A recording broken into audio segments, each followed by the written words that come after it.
Right, so 3, 2, 1. Hang on a minute. I forgot what I'm going to say.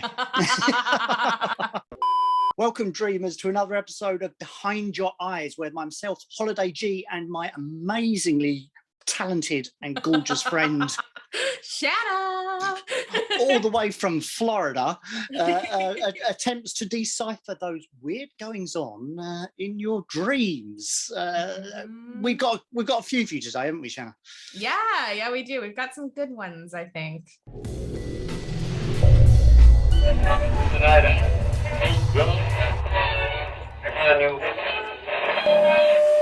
Yeah, so I've got a couple that have been sent in, and I think one thing I've noticed from doing this is the varied, the sheer variance of dreams. Oh my God, yeah. I always wondered that. That was always something I wondered if a personality influences a dream. Mm-hmm. Do extroverts dream different to introverts, or do the more scientifically engaged people dream differently to somebody who's more artistically engaged and things like that? And I think it's proven that it does work that way. I agree. I do think there are some, similarities that kind of go throughout everybody's dreams. Like you have the typical, like, oh, I'm dreaming of my teeth falling out, and that's an anxiety dream and things like that. But when it comes to more detailed, longer, almost story-based dreams, or even some shorter ones that are just different and not your typical my teeth are falling out dream, it shows a lot about a person's personality and who they are. And I think that's very, definitely very cool. Yeah, because a dream, I tend to think of a dream as something artistic, as in colours. Like my dreams are very vivid and lots of colours. Yes, the palette is very dark, I will admit that, but it is very, garish, boom, boom, boom. Whereas some people's dreams are more subtle shades of pale, pastel colours and things like that. So I think it's from doing this, it is fascinating. Also, what fascinates me is that some people can remember a big long dream, and other people can remember one thing from it. I know. For me, sometimes it varies from night to night, or even in one night, if I had multiple dreams, I may remember a snippet from one and then all these details from another. So it's interesting how that memory part of your brain works with those. I always wanted to ask you is I have what I term as micro dreams. So when I go to bed, I don't have I do get insomnia, but I don't have a problem falling asleep. Right. Once I then wake up, then I have a problem getting back to sleep. But the initial falling asleep is fine. But sometimes I'll have these dreams and I'll fall asleep and I'll have a dream that's only a very small dream. And I'll wake up and go, oh, I had a dream. And my wife will go, no, you didn't. You've only been asleep 10 seconds. And it's like, have you ever had that where you've had like almost like an instant micro dream? Or is it a dream? Is it just a thought? So I remember this was a long time ago. So if anybody knows better than me and can share more details, please, leave it in the comments, email us, whatever. But I learned a long time ago that when you have a dream and you feel your dream is 5 days, 10 hours, however long you are in that dream, in reality, the length of that dream is no more than a minute long.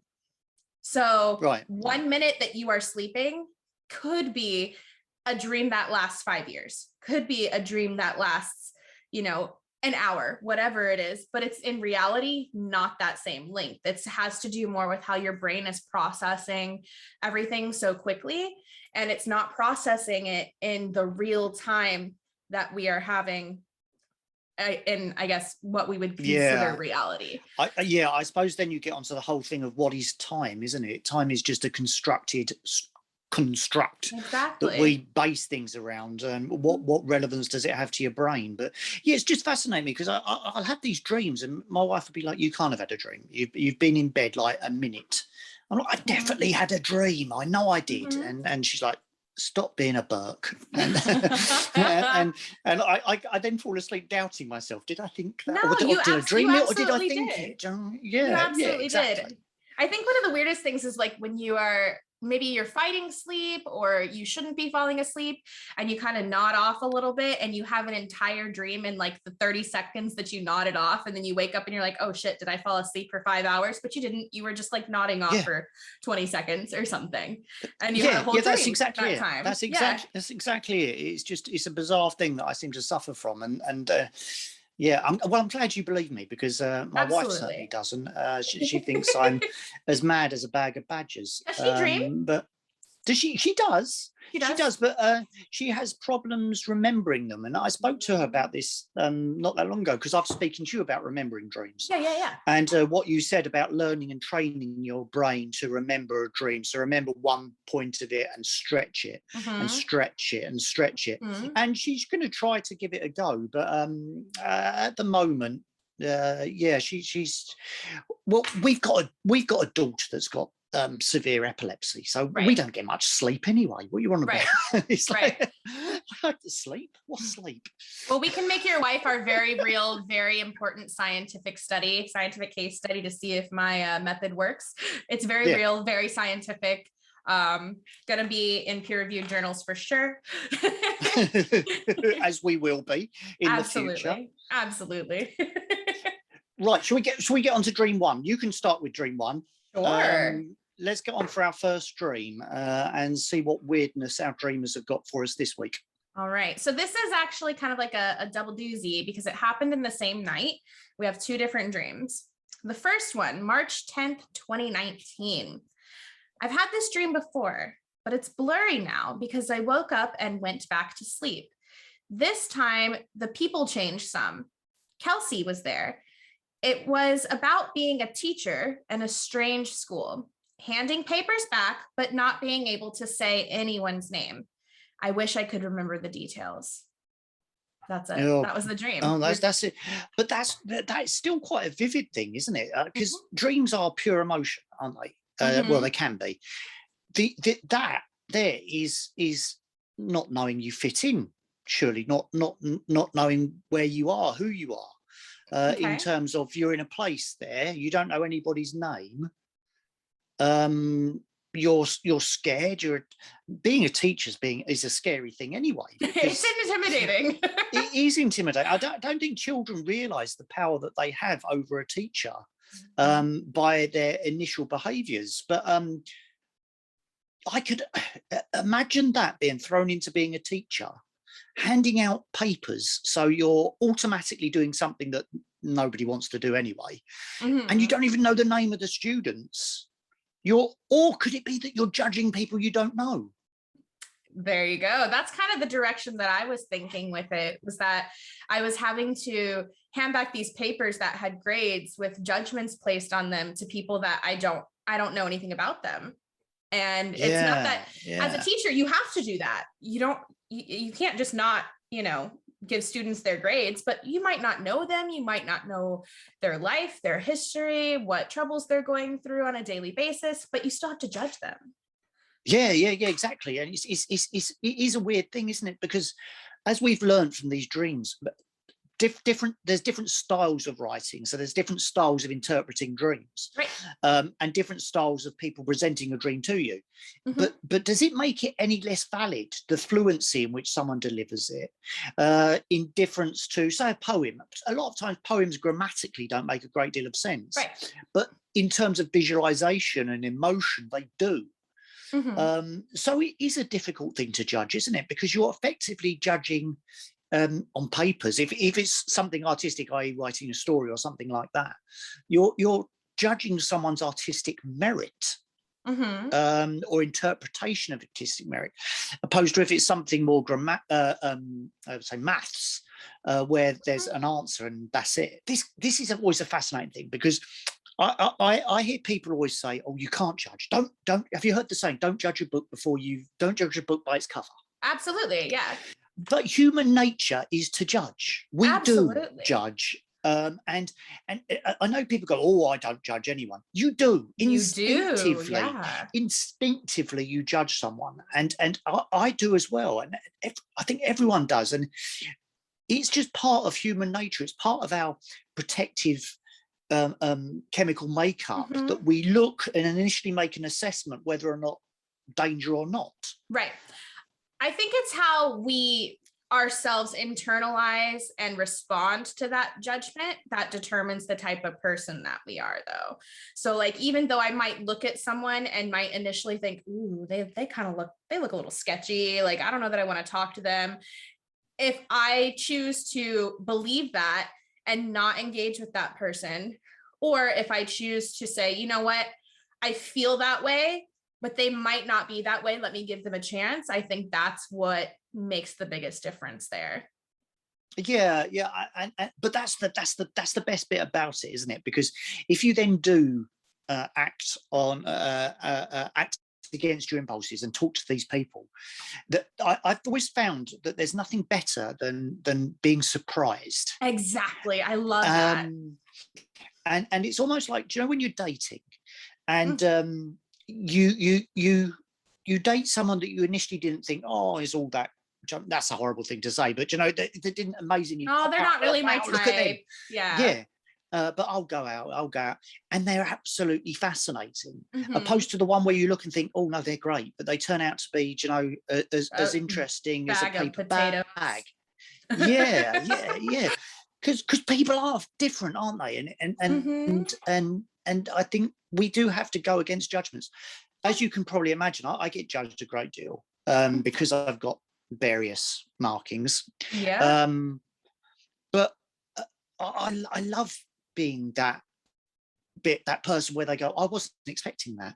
Yeah. I wasn't expecting you to be articulate. I wasn't expecting you to be able to do poetry and talk about the literature or the arts or things like that. And because I always see it as, well, if you don't want to talk to me just because of the way I look, then I'm not interested anyway. Yeah. So move along. And that's how it should be. Very much so. I think completely right about this dream. It is that they're judging people that they don't know. Okay. Yeah. Yep. Simple, straightforward. Straightforward. Got that one done. Scrunch it up in the bin. 3 points. Right. I was going to say, do you want to do that one, or do you want me to do the same one that happened in the same night? Oh, yes. Sorry. Yes, it was. What did you call it? A double doozy? It's double doozy. Yeah, I like that. Yeah, go on. Let's have a double doozy. All right. So this one's also not too long. So this is another one I've had before. I'm on a strange but beautiful island. We are isolated from the United States. No one knows we are there. We were a part of a group of helicopters that had gone missing. Everyone in the group is really smart, good at specific things. Some of the group died when their helicopters didn't land properly, or that's the story anyway. I had a feeling something was up, that one of the crew, a man, was responsible for everything, that maybe he even took out the ones who died. I was right, of course, but he didn't know that I knew. And I knew no one would believe me because he was a sociopath with everyone wrapped around his finger.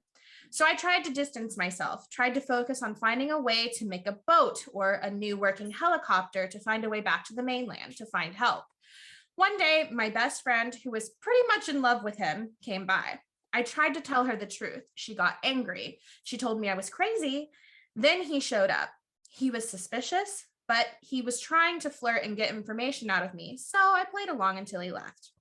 Then I found it, a note written on a Band-Aid, hidden from a girl, one of the crew whose plane he was on.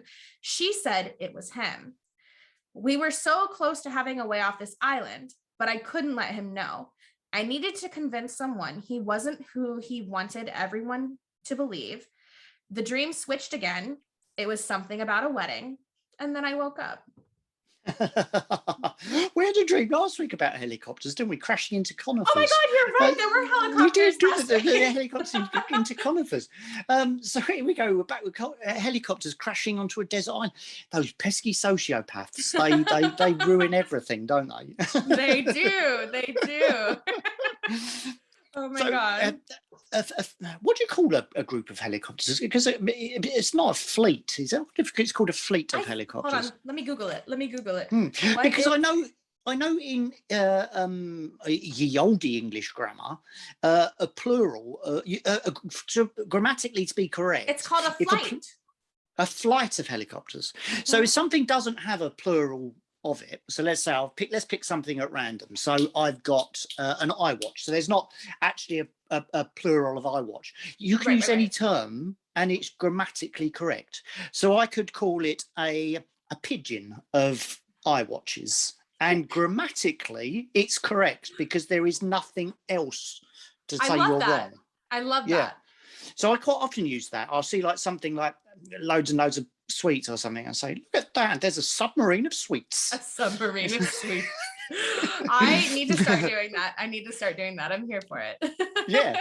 So we've had a flight of helicopters that have crashed on an island away from the US. Now, I've got a lot of American friends, and I've spent a lot of time in America. And I would say that one thing that is a downfall of American folk is they are quite, and this isn't all of them, this is obviously a broad speaking thing, insular to America. And I think what you've got to remember with America is a vast country. So if you want to go skiing, you can go skiing in America. If you want to go to a beach holiday, you can go to a beach holiday in America. You want to go climbing, you can do everything in America because it's such a vast place. Huge. So in terms of these smaller European countries such as ours and things like that, if we want to do these things, we have to go somewhere else. So we tend to be a little bit more traveled than Americans. And this isn't, this isn't a blight or anything against Americans at all. It's just America is such a vast and beautiful and amazing place. Yeah. You could spend a lifetime exploring America and not see all of it. And not see all of it. Yeah. So I have always thought that a lot of Americans are quite insular in terms of their view outside of America. You're absolutely right. So straight away, any obviously this person's an American dreaming that they're on an island outside of America. That to me becomes that they don't feel they're recognized. They don't feel that they belong to that thing. Yeah. I feel too, there might be some significance to the helicopters themselves, because realistically in this dream, I mean, to get to this island, we could have been traveling by anything. It could have been boat, it could have been plane, it could have been helicopter, it could have been anything. And it happened to be helicopters. And to me, like when I think of helicopters compared to other modes of transportation, they're very quick. You can get right to where you want to be. There's no, need to worry about necessarily an airport. You can kind of land anywhere. So maybe getting to this island, getting to this place that gets us away from feeling like we don't belong also has to do with some kind of quick action that is being taken, or quick plan or something that is being put into action. Does that make sense? Yes, yeah. I suppose in terms of transport, a helicopter is one, like drone deliveries that they're now coming up with. It can be it will take off from here and land here, whereas an aeroplane, you have to be in a certain place at a certain time. Same with a boat, a train, and all those sort of things. Yeah, so I suppose you're right. It could be that instantaneous reactionary thing to. But why have they all been shot down by this pesky old sociopath? I like to think that he's got a big moustache and he's twirling it. Wouldn't it be easier if sociopaths all physically had to grow a moustache and all had to twirl it? So if you're looking down the road and there's someone going, you could go, right, I'll stay clear of that. Absolutely. Yeah. Male or female, doesn't matter. They all have to have a giant mustache. Because inherently with a sociopath, they fit in, which is mightily confusing and downright inconvenient, if you ask me.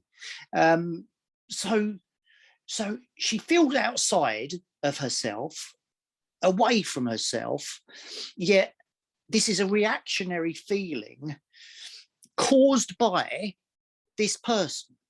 So could this person have done something that's instantly made her feel shunned, made her feel outside of a group, away from the others, just because it's this pesky person? And we've all had those people in our lives, haven't we, that cause you trouble, but no one else sees it. So it could be that. Unless you've got anything different apart from obviously a moustache twirling. No, it makes sense that there would be this person who maybe, so we have this person who has tried to get away. They feel isolated. They feel like they don't belong, and they're trying to find where they belong. And you have another individual who is fooling the people around them, who have stuck with them, who have survived with them through whatever happened to make all these helicopters crash and get stuck where they are. And so they are trying to find a way to save everybody and to get everybody out of this situation. But this other person, the sociopath with their crazy mustache, is controlling everything. So, which is the way they do it. They're rascals, aren't they? They are. And I'm not saying all sociopaths are bad people, because they're not. There's some really interesting books on sociopaths. If you're ever interested, I'll send them to you. But they're not all bad people necessarily, but some of them are very controlling and very manipulative. And they're always good at blending into a scenario they need to be in. Exactly. Very chameleon-like people. Very chameleon. Which, I mean, in this circumstance, sounds like it was something bad, because this person had hurt or harmed other people to the point where someone left a clue behind saying, hey, yeah. Band-Aid. A Band-Aid with a note on it. You wouldn't get much of a note on a Band-Aid, though, would you? It was a very small note. But when you buy a box of Band-Aids, you always get those ones that you use up all of instantly. Do you know, the nice sized ones? Regular nice size. And then you get those big fat chunky ones that they only ever give you 2 of, because they think you're never going to need more than 2 of them. And the thumb shaped ones that just you end up using it anyway. But what sort of message was written on the Band-Aid? It must have been very it had to have been very to the point, like so and so, whatever this guy's name was, hurt us or killed us, or is Dave did it. Yeah, Dave did it. Just Dave. Sorry to all the Daves out there. Dave did it. Well, you might not even, I suppose the Band-Aid represents damage anyway, doesn't it? You only use a Band-Aid if you have got an injury of some sort. So therefore, the passing of the Band-Aid with the person's name on it should indicate that person has caused an injury of some sort, or is an abrasive character, or is a danger to a group or something like that. The Band-Aid has its own significance. It does. And also, I've noticed that notoriously American Band-Aids aren't particularly sticky. You put one on, 20 minutes later, it's starting to curl, isn't it? Maybe it's the fact that I've just got a particularly hairy arm, but I like a good old English one that sticks right on and that you can only get off with the force of 1,000 suns, and it automatically waxes your arm at the same time. We've got to do a Band-Aid comparison now. We got to get several different Band-Aid brands, the actual Band-Aid brand, and a bunch of little other brands, and we got to test them out. We got to do it. Yeah. Well, we've got some here, I tell you, that houses could be built with. They are that sticky. They're like duct tape Band-Aids. They are like duct tape. Yeah, I've completely gone off into a Band-Aid rant here. Yeah, I just found sometimes when I've been in America and I've used a Band-Aid that I hate a flappy Band-Aid, because you can't help but flap it. Oh my God. When they start to come off, especially if you got them on your finger somewhere that like bends a lot or something, and then it starts to come off, and it's the worst. It drives me crazy. Yeah. Whereas here in England, they're so sticky, you could lose a finger, put it back on with Band-Aid, and you wouldn't even know. Do you know, it'd be fine. Well, I can't remember what our brands are called. Yeah, I think they are just called T-Rex tape or something. I love that. So another dream sorted. Person feels isolated and alone because of some person that's pushed her out, who's causing harm. Yes. But then the wedding. Remember the wedding. The wedding could be. What could the wedding symbolize? It sounds like the wedding was a completely separate dream, though, because it's like she's dreaming about being on this island and all these things happening, and then all of a sudden the dream switches and she's at a wedding. So, we'll just say that she was hungry, and everyone likes the wedding because you get a nice buffet dinner. Oh, I like that idea. And alcohol. And alcohol, yeah. So there you go. She'd been on a desert island. She was a bit thirsty. She'd a bit hungry. She'd spent some time around this rapscallion, and she fancied some food. So bosh, she was in a wedding. I like it. I'm here. Yeah, bit of ABBA going. Do you know, Mamma Mia. Here we go. Yeah. Oh, no. Yeah. Oh, yeah. Every wedding should finish with ABBA. Do you do the what is it? Do you know what?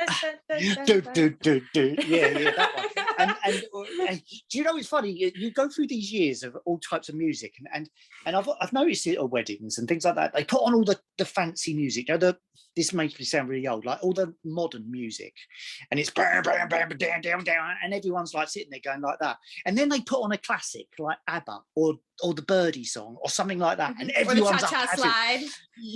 yeah. Take it back now, y'all. And everyone's up having it. It's like, just play that stuff. We've got this one where you sit on the floor and you have to row a boat. Oh, that one's great. I can't remember what it. Or do you ever have you ever had the one where it goes ski? Show your muscles. Superman. Like that. I've never heard of that. I'll have to find it and send you a link. It's just the best thing. Yeah. Right, next dream. Okay, you got it. This is my one. Yeah, this is from Lisa with a Z. Is it with a Z? Or is it Liza? Would it be Liza then? Might be Liza. Might be Liza. Yeah, sorry, we'll say Liza. Yeah, sorry, Liza. Lisa, whatever. Right. She's put here, I've had several dreams that I have forgotten, but I do remember one that I had about a month ago. I think I was sneaking out somewhere at night, looking forward to see someone. I don't know who it was, but I was getting bored and I started looking around. I was in a huge garden, but there were no flowers, just big bushes everywhere. Don't you hate being surrounded by big bushes? I mean... There was one of those rooms with glass walls and a glass door that slides open and shut. Since the walls were see-through, I could see inside was a rocking chair with a really big dog sitting on the rocking chair. There was also one of those small old TVs that didn't come on with remotes, and it was all fuzzy. I stepped closer, then saw it was actually two dogs. There was a female, but the way I was able to tell it was a female dog was because it had long arse legs and breasts and arms. Basically, it was a lady wearing a dog costume, except it wasn't a costume. Oh, I had a pound for every time that's happened to me. I know. Yeah, bloody hell. End up in an oven. I was fixated on the female dog thinking, what the hell is that? The big dog noticed that I was snooping. Furiously, it jumped off and ran towards me and attacked me. I was terrified. I put my hands onto his head and pushed the mad dog away from me as much as I could to avoid getting bitten. But it kept growling and just wouldn't give in. So I started punching him. At this point, I didn't know what happened, but I heard a loud crack and its neck was broken. Next thing I know, I'm standing on a balcony of a castle made of cobblestones or something like that. It was still dark, but cloudy and foggy. And I remember that it was surrounded with a lot of big trees. I looked down from the balcony to see hundreds of black bats flying up towards me. They were all screeching, and the sound itself was pretty scary. I didn't scream or move to protect myself, even though I was sure they were going to attack me. I just stood frozen still and shut my eyes, and the sound of the bats was loud enough that it made me open my eyes and the nightmare was over. Oh, right. This does sound fairy tale-ish, doesn't it? It does. Because fairy tales are scary things. Do you know, if you look back at the origins of a fairy originals, tale, yeah. Yeah. Like, have you ever read Rumpelstiltskin, the original Rumpelstiltskin? I know the premise of it, but I've never actually read it, no. He gets so angry that he rips himself in half. It's like I get angry sometimes, but I wouldn't rip myself in half. That's a whole. But I think fairy tales are like that. They can be scary. They're very dark. This does feel fairy tale-ish to me. So she's found these dogs. Well, let's start at the beginning. Oh yeah. With the bushes. With the bushes. Oh, in the garden. No flowers, just bushes. Let's think about like the purpose of a bush here. Like, do they really have a purpose? They're just there and they exist and you can see them. It's like the 70s. It's like the 70s porn all over again, isn't it? Not that kind of bush. What, George Bush? Who are we talking about? Yeah, no, you're right though. A bush is a flower is look at that beautiful flower. A bush is the architectural equivalent of fauna, isn't it? Yeah, it's just like it exists and it's there, but does it really have a purpose? Not really. No. So she's in this garden, there's no flowers, there's just big bushes everywhere, and then there's this room with glass walls. So again, this is quite similar to one we had last week with the glass walled house. So this is a recurring thing. Is this room with glass walls like a greenhouse though, or is it kind of a house with glass walls? I don't know. It just says it doesn't actually physically say it's a house. It just says it's a room, so it could be. Because it would make sense to have sort of a greenhouse in this garden with all these bushes. Yes, yeah, you're right. It would, and they said there's a glass door, and for me, any interpretation of glass in a dream means a boundary. Oh yeah, you know, there's a boundary, a force field or something like that. So there's this thing. Bush, invisible house or glass house, and inside there's the dogs watching television on an old TV. Now, very Courage the Cowardly Dog there. Yeah. And a dog with breasts and big. That even gave me a bit of windy pops saying that a dog with breasts, a dog with breasts and long legs. There's scary, isn't it? It's scary. Very, very monstrous, I feel. Have you ever seen the film A Company of Wolves? No. I think you'd like it. It's a werewolf film, but it's a very stylistically done one in terms of fairy tale. And this does remind me a little bit of that, because there's a scene where someone turns into a wolf, but they're still wearing the clothing that they were in. So it's this dog in a dress. It's a wolf in a dress. So wolves are scary, aren't they, Joe? Dogs can be scary. Dogs can be scary, yes. Yeah, so one sitting in a dress watching telly with breasts would be particularly fearsome, I can imagine. I feel like too, there's also the symbolism there behind a dog rather than a wolf, is that a lot of people can view dogs as something that is cute or welcoming. So maybe it's a disguise that whatever this is has used to try to be welcoming and try to blend in a way, but it's not necessarily working. I like this. I like that idea. The fact that a dog is friend and foe at the same time, depending on who it's confronting. So you're in front of this house and you're seeing this dog watching TV and you're thinking, well, that's nice. But then there's this other one that you think, oh, that one's not so nice. It's like that bit in the film The Shining, which I happen to think is the greatest film ever made. I love The Shining. Where Wendy looks down the corridor and just sees a man dressed in a dog outfit kneeling by someone.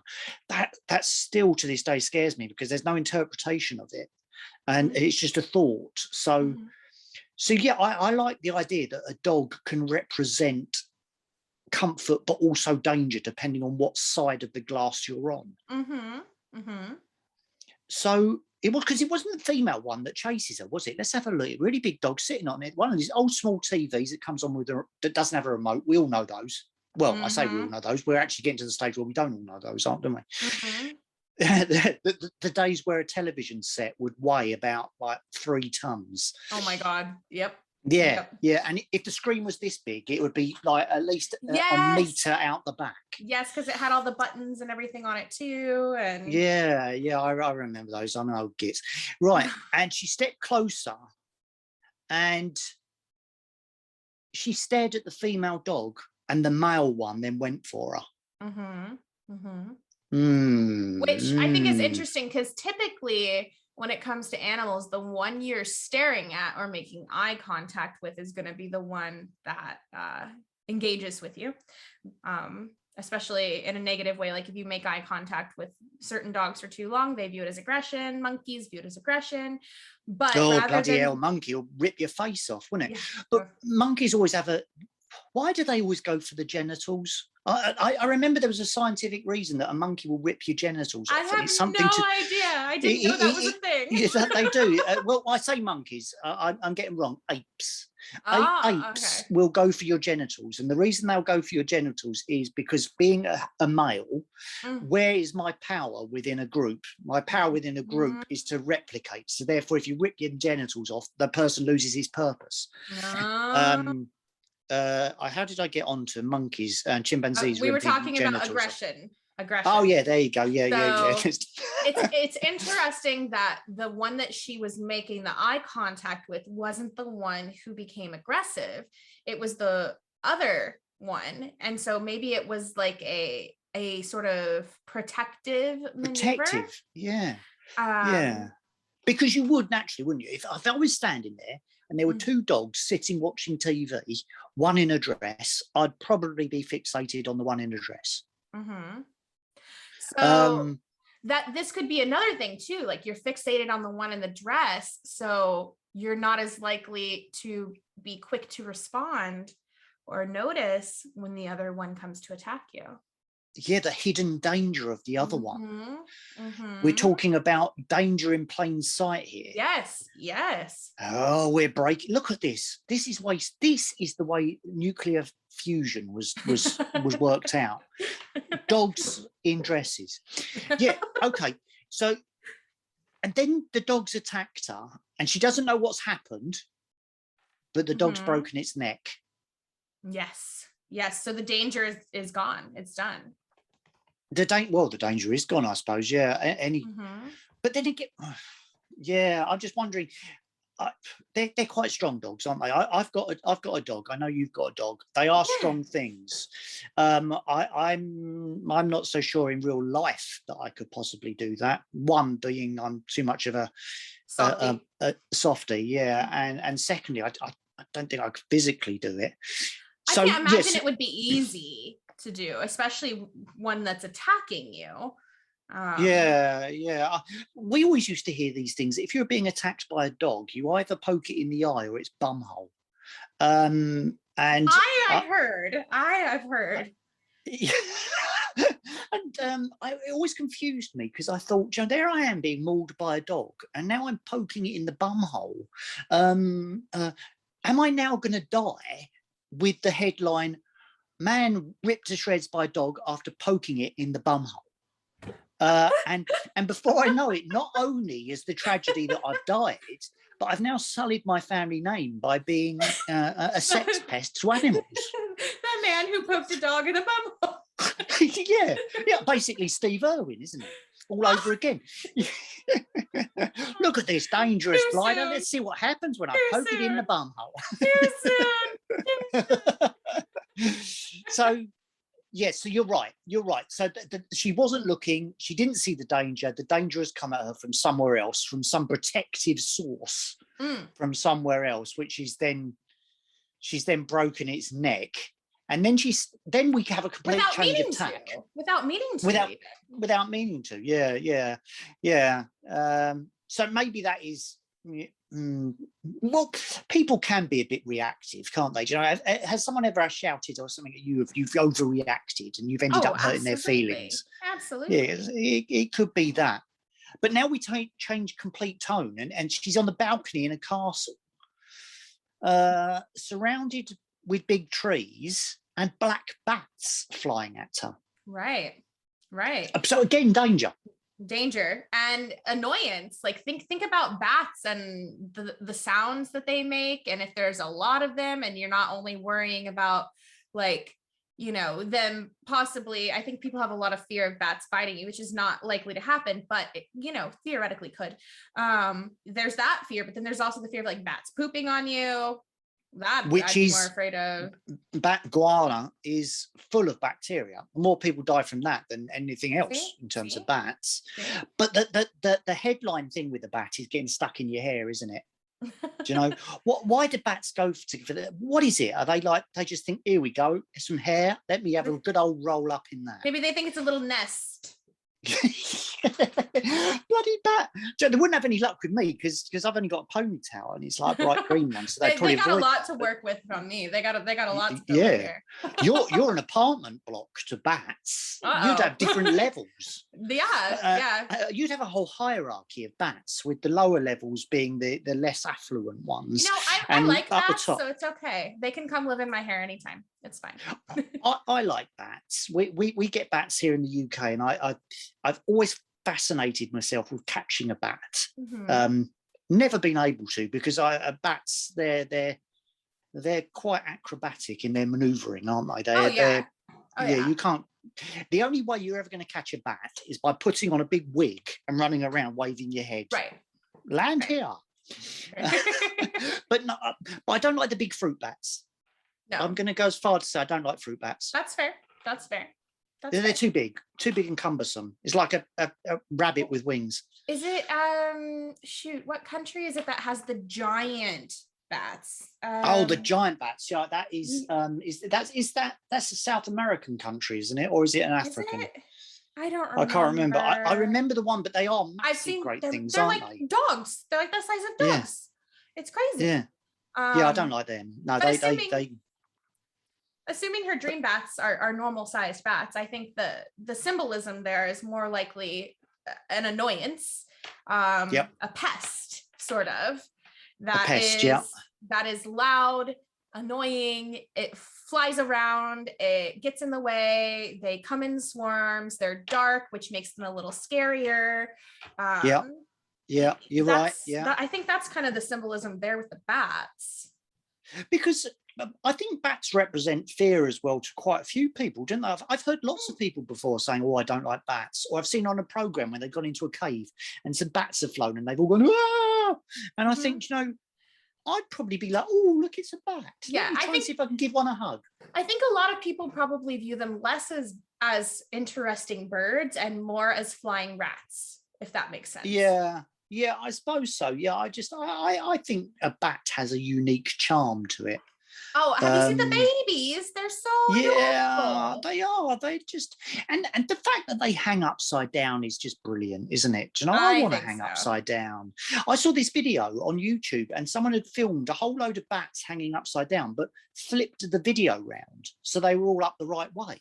Oh my goodness, I thought that was funny. They were just like, it was like the bats were just having a great time. It was one of the best things I've ever seen. I'm going to have to find this video. Yeah. So this dream there very much is about the fear of coming at you from a direction that you didn't know. Mm-hmm. She's fixated on something of interest, but the danger is the actual unseen danger from the outside. Mm-hmm. Hidden in this kind of redundancy of this garden full of bushes. The garden, exactly, the garden full of bushes, and then the bats would be the symbolizing the annoyance of it. It just won't go away. Yeah. Huh. But there you go, Lisa. We're done. You're done. 50 quid, please. Oh goodness. Yeah, that was. I think we nailed another one. Another one nailed. Yeah, another one. That's. Oh. Right. Go for another one. Let's do another one on a roll. All right. So this one was from our lovely friend Nye, June 22nd, 2019, from Nye the Dreamer. I was in Japan with my brother Quentin. We were at the fruit stand picking out melons. I had to go to the bathroom. I went inside a clothing store to use the public restroom. I sat down. A minute later, I looked up and a few men were looking at me. They weren't grinning or anything. They were just looking, expressionless, like I was an exhibit at a museum. The bathroom stall had a door, but nothing on the sides. The lady working there yelled at them to stop watching me. And that's all. Can I get this out the way, though? First thing, we've been talking about bushes. Now we're talking about melons. I'm close to being at half mast here. So we need to get back into the dreaming state. Oh, goodness. Well, let's talk about the vulnerability of being in the bathroom. and having your hands. Well, yeah. Don't you think that's a weird Western thing, though? The fact that we do see the going to the bathroom as this, it's not a taboo, is it? Because you have to do it, but it's kind of like, it's almost like this. It's the unspoken thing, and it's like. It's like, well, this is not a single human on the planet that doesn't, apart from I read about a geezer once that hadn't gone for a poo for 30 years or something like that. That can't be healthy. Well, he hadn't moved as well. He also had his hand up in the air. He refused to put his hand down as well. Yeah, a strange chap. But he didn't. I suppose he didn't need to put his hand down, did he? Because he didn't need to wipe. He didn't need to wipe at all. So the vulnerability of being in the toilet with your pants down, or as we call them in the UK, trousers. Yeah, that is classic vulnerable position of vulnerability 101. Yeah.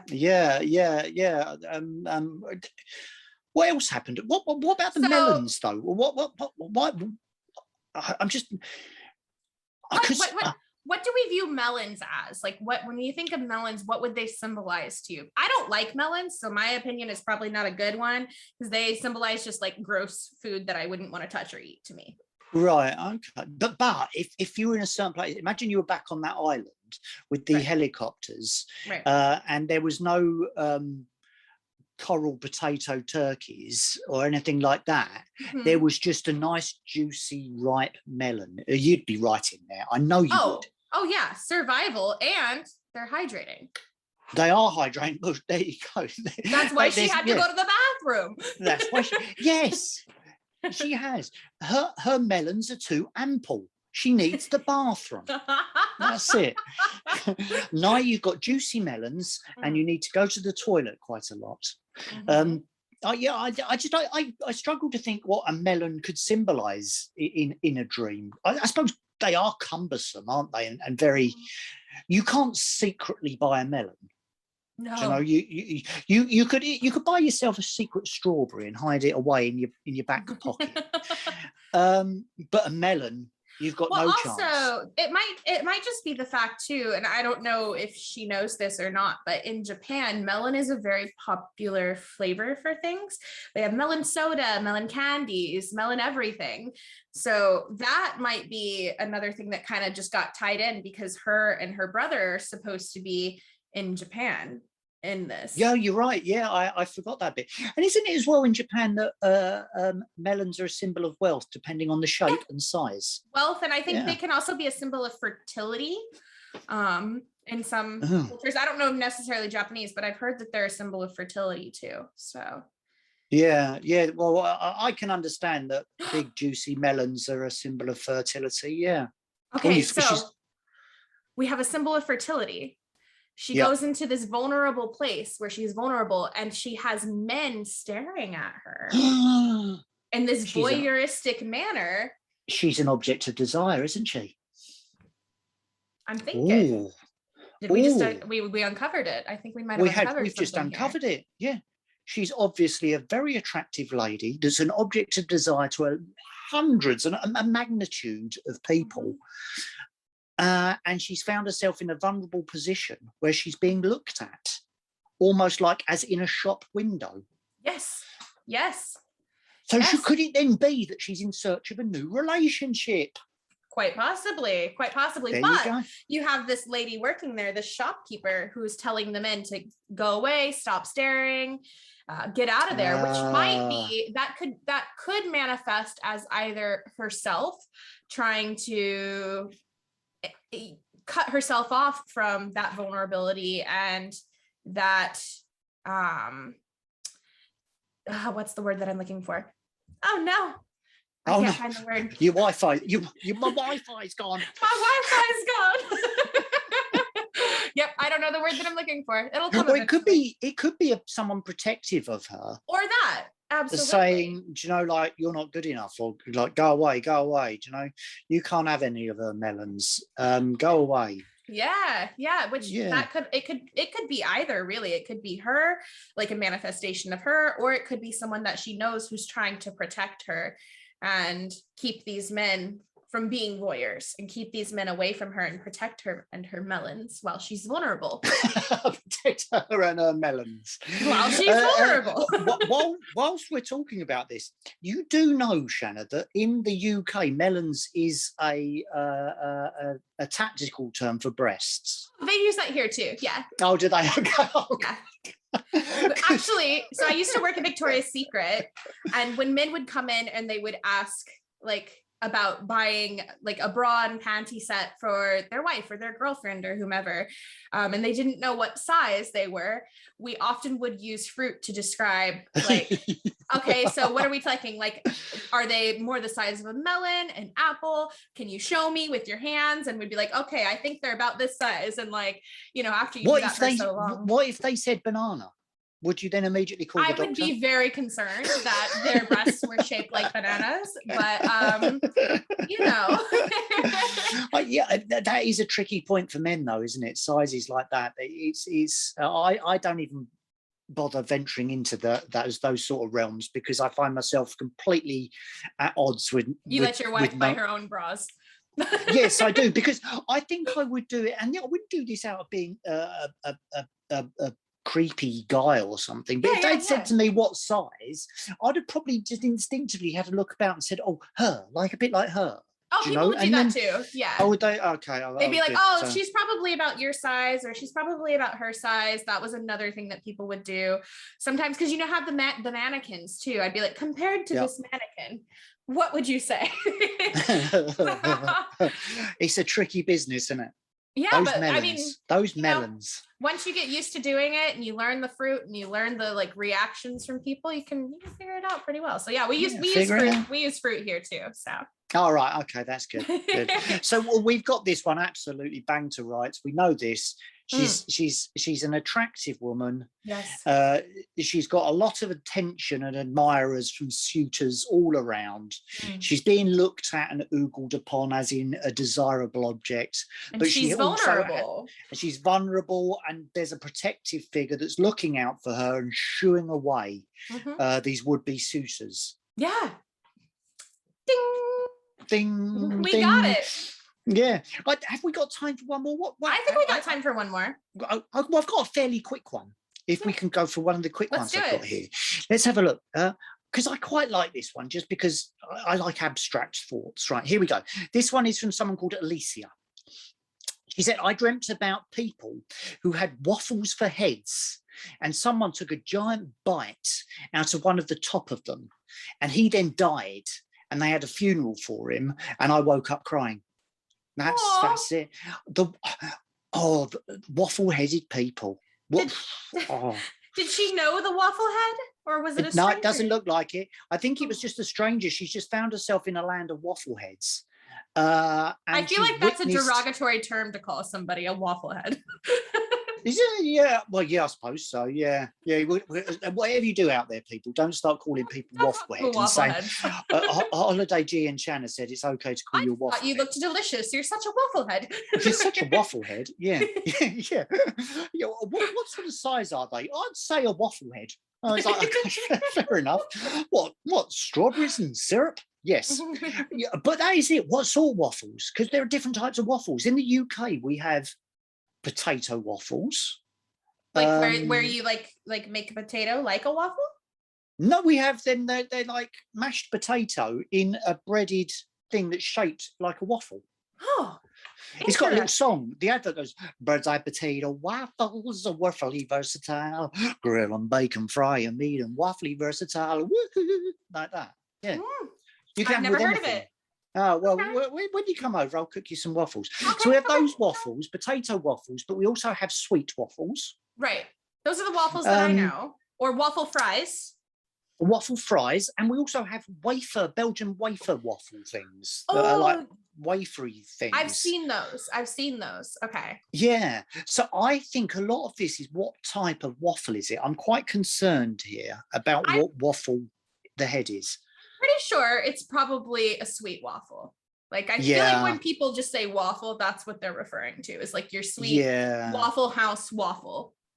Yes, you're probably right, aren't you? That is the generic. Even if I close my eyes and go waffle, that's what I straight away comes to. Let's give it a scientific test. waffle. Yeah, it came there. Yeah, Did it it have was a butter? scientific. No, it had maple. Oh, only maple, no butter. No, I don't like butter on my waffles. What about you? Do you I like butter? butter. Oh, give me the butter, give me the maple syrup. I I'm here like for maple it. syrup. My first time, I think, in America, so I had a plate of waffles, and on the side was a big dollop of what I thought was cream, Oh. and I put a big chunk of that on, but it was butter. Because Oh no, you Americans, your butter's slightly you a over different colour buttered to your us, Sophie. waffle. I didn't just over butter it. Do you know it was basically butter with a bit of waffle on it. It was awful, but no, I go for maple. I do like, I like the maple to get caught in the little squares Oh and my then God, it's so soak good. in. Yes. Yeah, I do like that. And also, now only in America, I think you can get away with this, waffle and sausage. I think Do you not only do in America. that in the UK? No, we wouldn't. It would be seems more or less as two different items. You'd have a waffle and then you might have sausage. But over in America, you can have waffle, sausages on top with maple syrup, and it's completely fine. I've never seen that, but I'm sure it's a thing. Yeah. Yeah. So right, waffle-headed person. Yes. Do I also get the feeling that they're quite tall?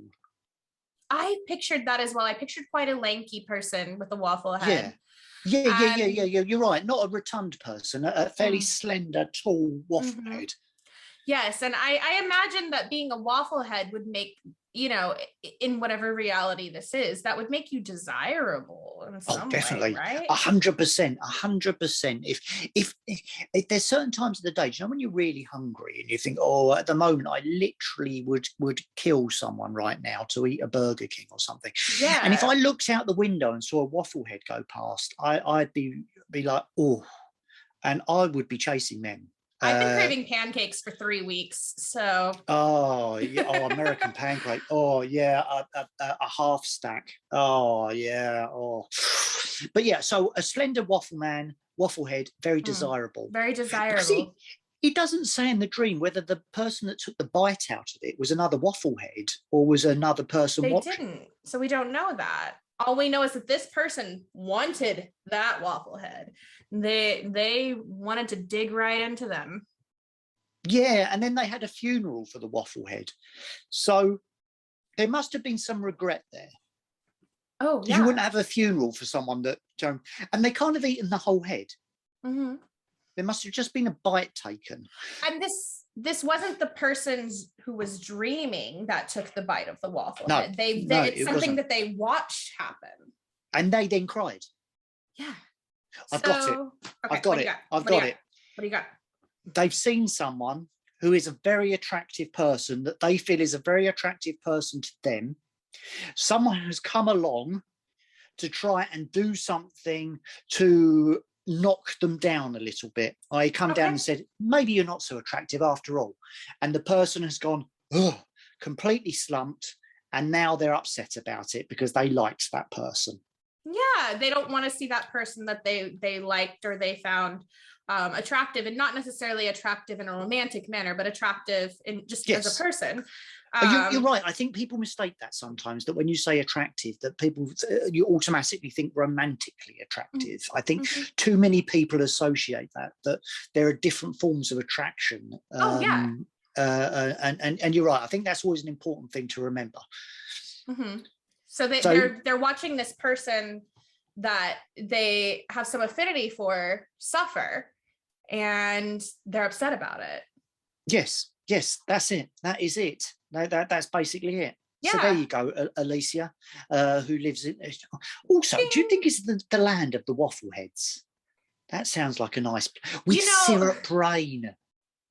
Ooh. I'd be munching everyone. This sounds like a strange cartoon, to be honest with you, like something you would see on like a kid's short film or something.